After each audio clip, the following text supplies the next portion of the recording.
সকালবেলা উঠে পায়ের এক্সারসাইজ করে নিন। খুব সুন্দর করে করুন। ধীরে ধীরে আপনার পাকে সচল করুন। প্রথমে হালকা করে একই জায়গায় দাঁড়িয়ে ওপর নিচ ওপর নিচ ওপর নিচ একটু জোরে হাঁটার মতো আমরা দম নেব এবং পাকে মুভমেন্ট করব। কানের লতিকে টানলে কি হয়, আমাদের সারা শরীর অ্যাক্টিভ হয়।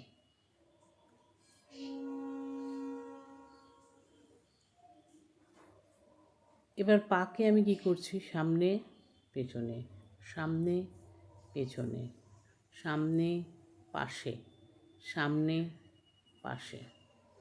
আমার কিন্তু কোমর থেকে পুরো তলার পোর্শন মুভমেন্ট হচ্ছে। খুব উপকারী এক্সারসাইজ এটি। পেছনে নিয়ে যাচ্ছি, সাইডে নিয়ে যাচ্ছি, পাকে রীতিমতো ঘোরাচ্ছি, কিন্তু ব্যালেন্সটা রাখছি পায়ের আঙুলের ওপর ভর রেখে। সবাই করতে পারবেন, পায়ে ব্যথা যারা তারাও করতে পারবেন, এবং করলে আপনার পায়ে ব্যথা ধীরে ধীরে চলে যাবে। পা আমাদের একটা বড় সম্পদ, শরীর আমাদের বড় একটা সম্পদ। তাই বড় সম্পদকে আমাদের বেশি গুরুত্ব দেওয়া উচিত এবং তার রক্ষণাবেক্ষণ করা উচিত। আমরা কিন্তু ভাবি বাড়ি গাড়ি এগুলো আমাদের সম্পদ, কিন্তু প্রকৃত সম্পদ কিন্তু আমাদের শরীর।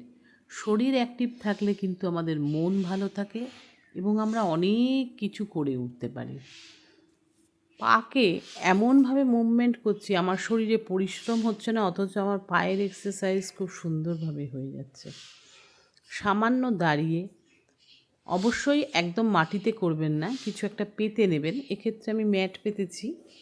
তারপরে আস্তে আস্তে করুন, দেখুন আপনি অনেক উপকার পাবেন। শরীরের ব্যালেন্স ঠিক থাকবে, হট করে কোনো সময় পড়ে যেতে পারবেন না। তার আগে আপনি নিজেকে সামলে নিতে পারবেন। এগুলো মোটামুটি পায়ের ব্যালেন্সের জন্য খুব উপকারী, পায়ের পাতার জন্য উপকারী। পায়ে যাদের পেছন থেকে খুব টান হয় এবং পায়ে খিঁচ ধরে যায়, তারা কিন্তু এগুলো করতে পারে। সামনে পেছনে উভয় ক্ষেত্রে হাঁটুর খুব প্রবলেম থাকলে ধীরে ধীরে এই এক্সারসাইজগুলো করুন। আপনাকে খুব কঠিন এক্সারসাইজ করতে হবে না, কিন্তু সোজা এক্সারসাইজের মাধ্যমে কিন্তু আপনি আপনার শরীরকে ফিট রাখতে পারেন।